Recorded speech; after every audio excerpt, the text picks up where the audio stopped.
1 de Pedro 4, de 7 a 11. Quero ler essa palavra aos irmãos. Hoje, preparados para o fim, vivemos, para o fim do mundo, vivemos com sobriedade no presente da vida, especialmente. Diz assim a palavra do Senhor: ora, o fim de todas as coisas está próximo. Sede, portanto, criteriosos e sóbrios, e a bem das vossas orações. Acima de tudo, porém, tende amor intenso uns para com os outros, porque o amor cobre multidão de pecados. Sede mutuamente hospitaleiros sem murmuração, servi uns aos outros, cada um conforme o dom que recebeu, como bons dispenseiros da multiforme graça de Deus. Se alguém fale de acordo com os oráculos de Deus. Se alguém serve, faça-o na força que Deus supre, para que em todas as coisas seja Deus glorificado por meio de Jesus Cristo, a quem pertence a glória e o domínio pelos séculos dos séculos. Amém. Até aqui, palavra do Senhor. Vamos orar, vamos pedir que Deus esteja traduzindo essa palavra aos nossos corações. Senhor, nós queremos te glorificar, te exaltar, reconhecemos a nossa deficiência em prestar atenção na tua palavra. Usa, Senhor, teu Santo Espírito e nos edifique, Senhor, através da tua palavra. É isso que oramos, em nome de Jesus. Estou expondo uma série de pregações em 1 Pedro, ainda não terminou 1 Pedro, vou começar depois 2 Pedro, mas é uma carta que fala desde o início até o fim sobre sofrimento que os crentes enfrentavam naquela época e sem dúvida hoje também muitos crentes estão enfrentando. Tem países muçulmanos que perseguem e até eliminam a fé evangélica, perseguindo. Por exemplo, na Coreia do Norte, eles perseguiram tantos os cristãos que praticamente cessou, não se vê mais cristãos. Claro que tem aqueles que estão subterrâneos, não debaixo da terra, mas escondidos, especialmente. Vivemos dias em que o sofrimento e a oposição à fé cristã se tornam mais frequentes. Pedro, escrevendo essa carta aos crentes perseguidos, e especialmente nos anos 62, mais ou menos, essa carta foi escrita.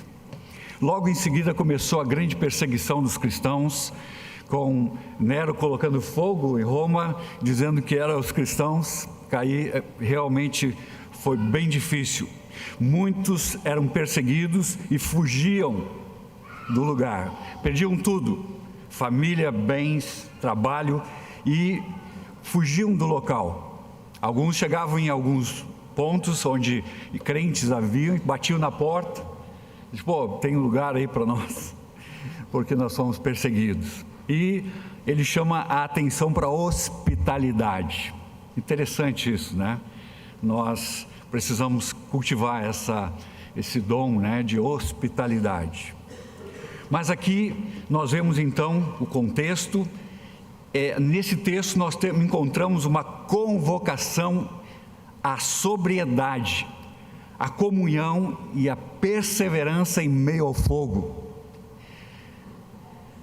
Somos chamados à vigilância e comunhão cristã, versos 7 até o 11. Mas eu quero começar com 7. Diante da iminência do fim, o cristão deve manter uma vida de oração sóbria, amor intenso e serviço espiritual eficaz. Ele chama a atenção: ora, o fim das coisas, o fim de todas as coisas está próximo. O fim do mundo está próximo. Ele está dizendo que logo vai cessar isso, logo vai cessar esse mundo. Nós vamos ter novos céus, nova terra. E, especialmente, todas as igrejas, todas as confissões concordam com esse fim. Alguns diferentes, mas nós, como reformados, cremos que o dia do fim será o momento onde Jesus virá como Rei e Senhor. Todo joelho se dobrará, toda língua confessará que Jesus é o Senhor.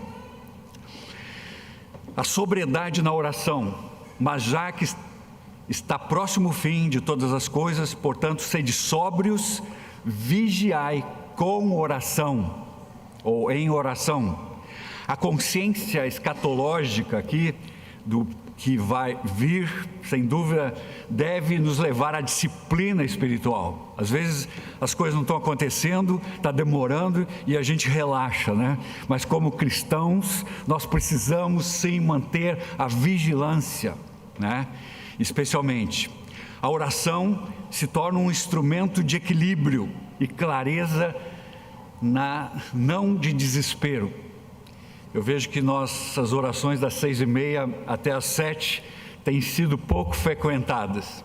É um momento precioso, sei que muitos têm muitas coisas a fazer, ainda estão trabalhando, mas se você puder ter a oportunidade, participe das orações das 6h30 às 7.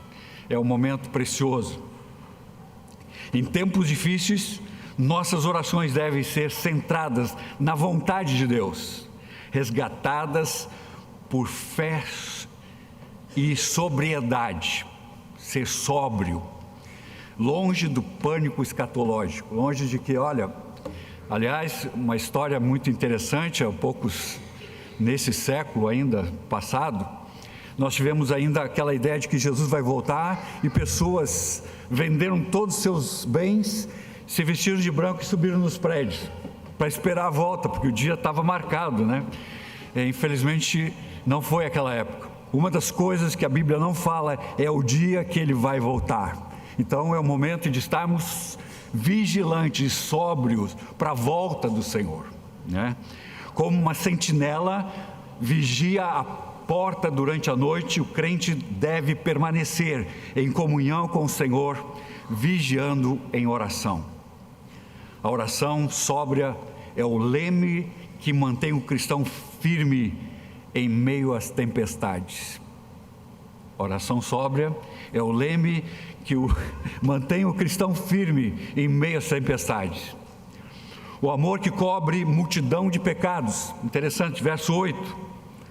Acima de tudo, porém, tende amor intenso uns para com os outros, porque o amor cobre multidão de pecados. É como um cobertor, né? Tu estica ele e ele cobre.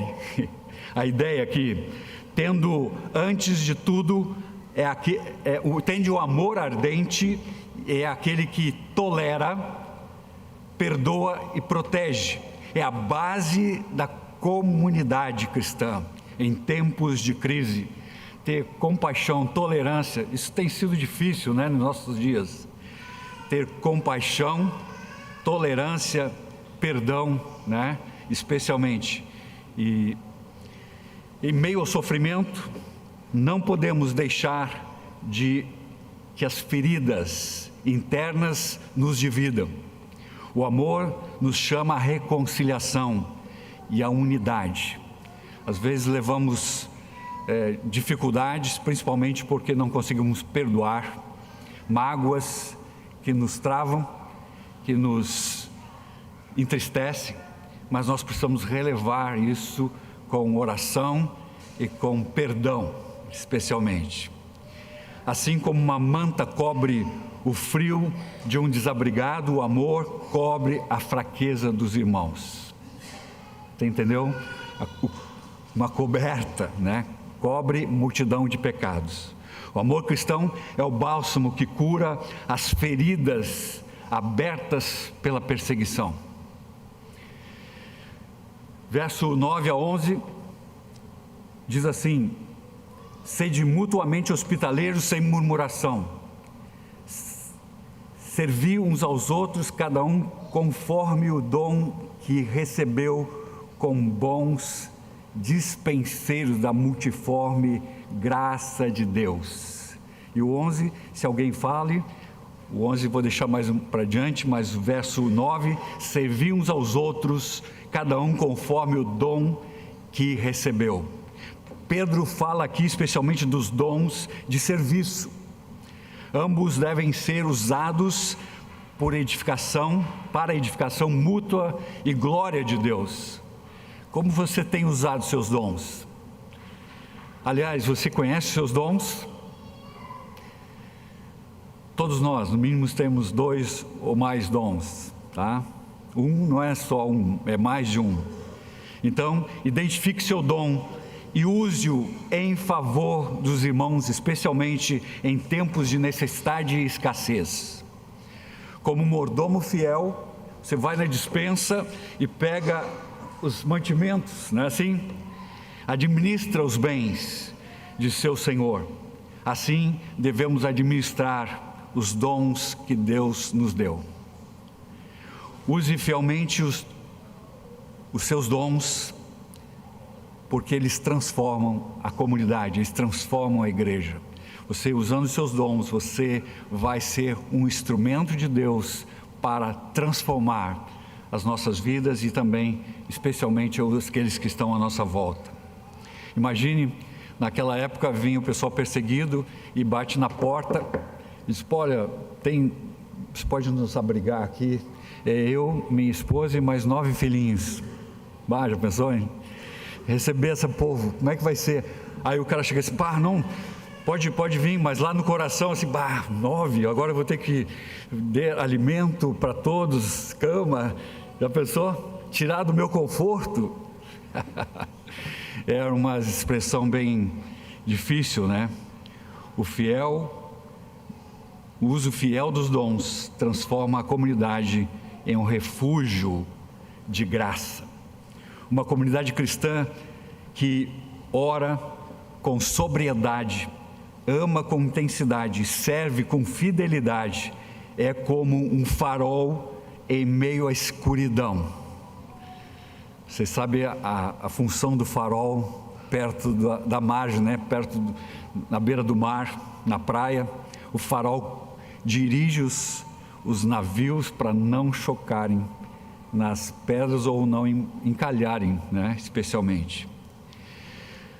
Em diante, o sofrimento do cristão não é motivo de surpresa, mas de alegria, pois quando nos identificamos como somos, não por coisas erradas que fazemos, mas por coisas que nós somos cristãos e estamos sendo perseguidos porque amamos a Cristo. Essa perseguição vem do Senhor, né, para nós, para nos fortalecer. Então as tribulações, o sofrimento é como uma prova de purificação. O ouro, ele só brilha porque ele passa pelo processo de purificação. Ele brilha cada vez mais, né? Quando mais tempo fica no fogo, mais grau tem, né? 18 quilates, 19 quilates, 24 quilates, né? Mais tempo no cadinho, mais purifica. Não estou dizendo que nós temos que experimentar 2.000 graus, né? Mas o sofrimento nos leva a ter paciência, ser fortes, perseverantes, nos leva a orar. Muitos começam a sofrer e buscam a Deus, muitos começam a sofrer e se afastam de Deus. Muitos sabem o que tem que fazer, mas não praticam isso. O sofrimento como prova purificadora. Amados, não estranheis. Agora, no próximo parece que ele dá uma doxologia, ele encerra o capítulo, o versículo 11, com uma doxologia, como Paulo faz em Romanos, né? Especialmente, ele dá aquela doxologia, mas aí ele não acaba, parece que estava acabando a epístola, mas ele não acaba a epístola. Ele parece que recebeu uma notícia de que começou a arder a perseguição, a ardente prova que vem sobre vós. Amados, verso 12, não estranheis o fogo ardente que surge no meio de vós, destinados a provar-vos, como se alguma coisa extraordinária vos estivesse acontecendo. Especialmente esse fogo estranho, de repente uma notícia de perseguições mais violentas, porque à medida que ia passando lá no início da era cristã, mais e mais havia perseguição.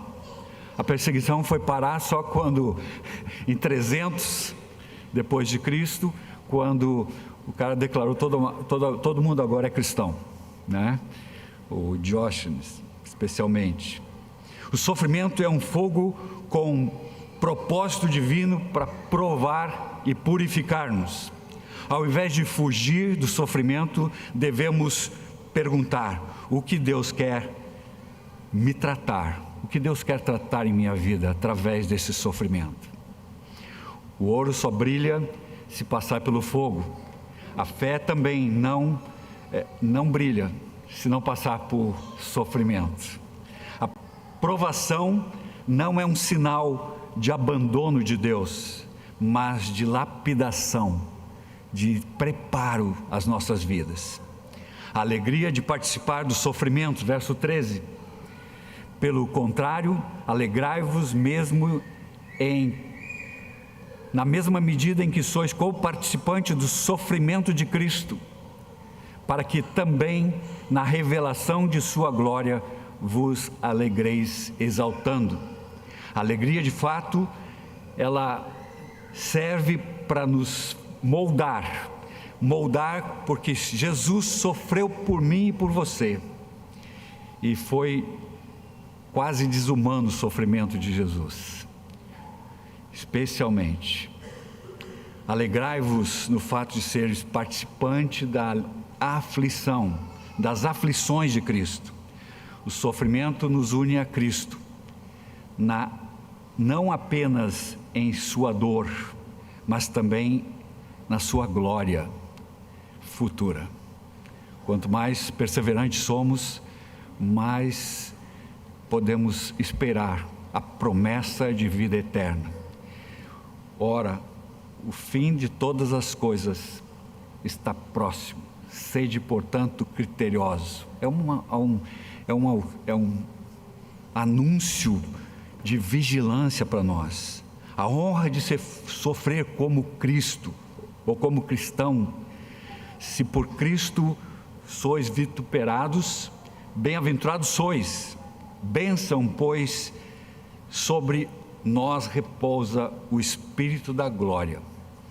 O Espírito Santo repousa sobre nossas vidas. Não se envergonhe do nome cristão. Glorifique a Deus com ele. Que Deus esteja falando aos nossos corações e às nossas vidas através dessa mensagem.